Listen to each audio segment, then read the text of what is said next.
Hi, good morning. I am Jose Carlos Rodrigo J. Azcarraga, and today I'm going to be talking about Anselm and Aquinas, how they are different or how they are the same.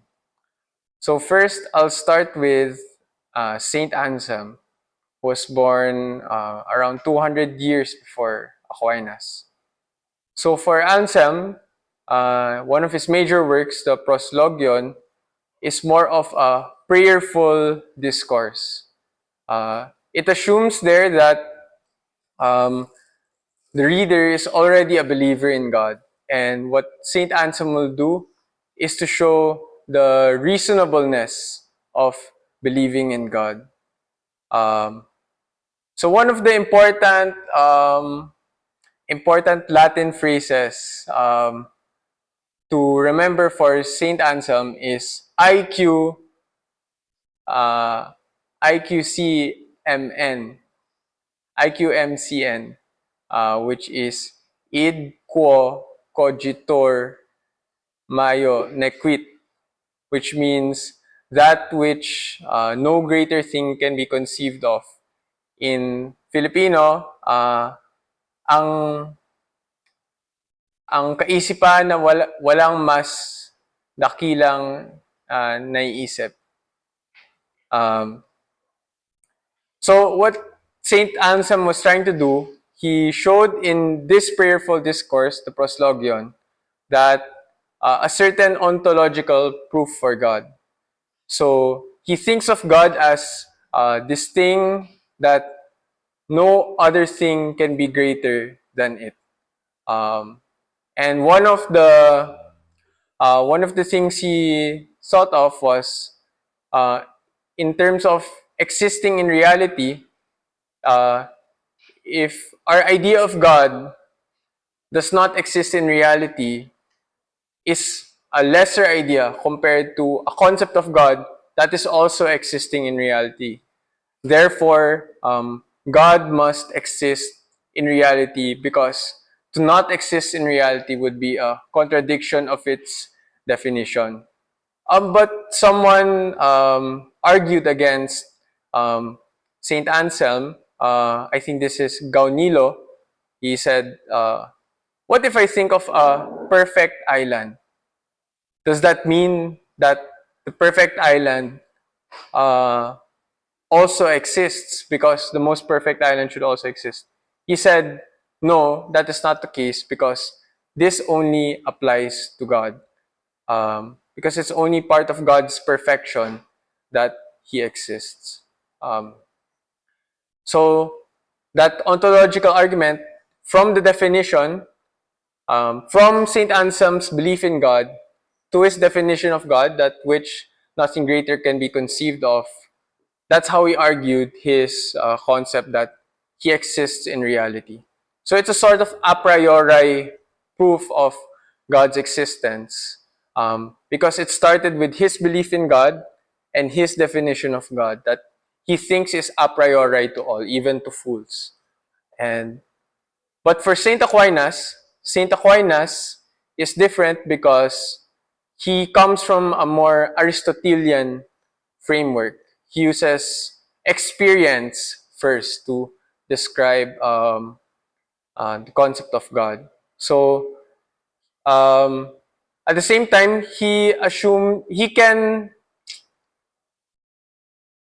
works with natural reason to bring about the existence of God, and he has 5 ways of um, looking at that.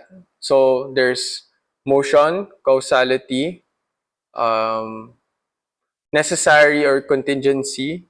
There's the gradations of perfection, and there is the um, order and God being the governing of all. And so the first, the motion, um, Aquinas noticed that everything is in motion, that you'll never find a place that nothing is in motion. Even the air is in motion as you breathe. Um, So with this idea that everything is in motion, all motions should be caused by other motions that moved it. Um, And he knows that you can't have an infinite regression of motions. Not because of the time that it would be infinite, but because every motion should have another motion that moved it. And therefore, it must have started somewhere. It couldn't have just infinitely all were already moving. Something must have started it. So he argued an unmoved mover, which he assumed to be God.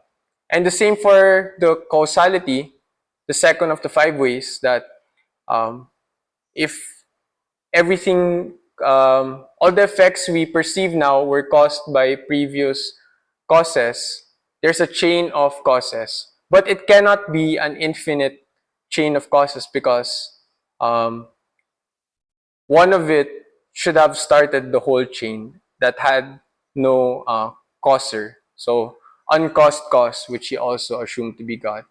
And the third, he noticed that the whole world is contingent. Some come into being, um, some everything is changing. Some appear and disappear. Um, and if everything was changing and contingent, there should not have been. There could have been a time where everything became nothing.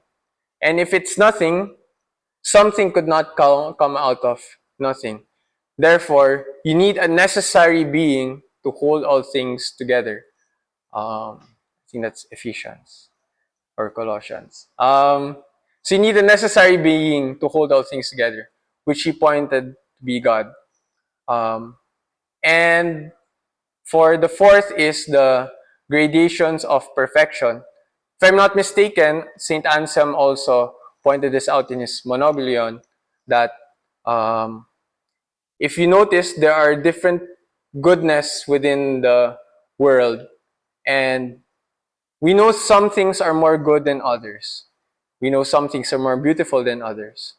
And we always have this standard of beauty to hold all things. And Saint Aquinas noted that there must be this ultimate standard of beauty, of goodness, the ultimate perfection, which must be in God.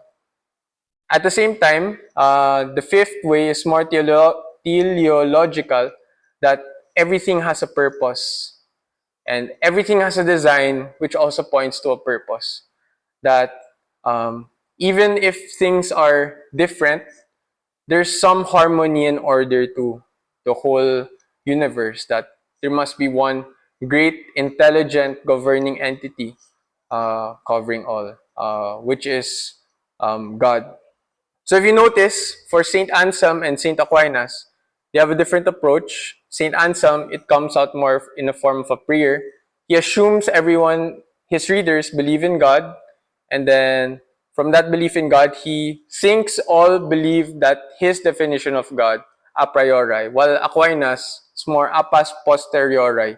He notices experiences common to all and uses natural reason to pick out those experiences, use reason to be able to condense and form ideas on the existence of God. Um, I think what makes Saint Anselm more distinct is that um, he has a more personal approach to God. So it sounds more like Augustine in his proslogion, that it comes like a prayer, comes in the form of a prayer. There's elements or themes of seeking, finding, desiring, or loving. Um, and so you see, there's a more personal touch for Saint Anselm. But for St. Aquinas, he has a more logical, systematic approach, which he probably gets from Aristotle. And he also tackled St. Anselm's ontological argument, which he says, I think he disagreed with St. Anselm that you can't use a definition to prove a reality or an existent, that it exists. They're different beings, if I'm not mistaken. And I think what Saint Aquinas does also is he uses natural reason to prove the existence of God, which is more relatable to atheists. But that doesn't mean his intended audience was atheists. He just knows that these are natural, these are this natural reasoning can be universally used by all, even non-Christians. And from there, he builds up and builds his philosophy of the existence of God. And then to summarize, siguro I find myself more close to Anselm because just like Saint Anselm, I realized here in the seminary that um, in order to understand God better, I have to believe in Him first. That if I approach God as an atheist, siguro limitado lang yung maintindihan ko kay Lord. But now with this, with Theodicy that we have an exam on Wednesday, and with the catechism that I'm also reading, God is starting to have less mystery. But as I find out more about God, I find that I don't know about God at all. Na to the point na I also feel nahihiya to even talk about God because I'm really ignorant. Sometimes I feel I'm slowly becoming like the fool in Saint Anselm, but it is through this acceptance of my ignorance that's how I find out more about God and knowledge of God, but at the same time of the knowledge of the mystery of this Christian life that I hope to live out very well. So, thank you, Sir Calano, and thank you to the team that helped me record. Thank you po.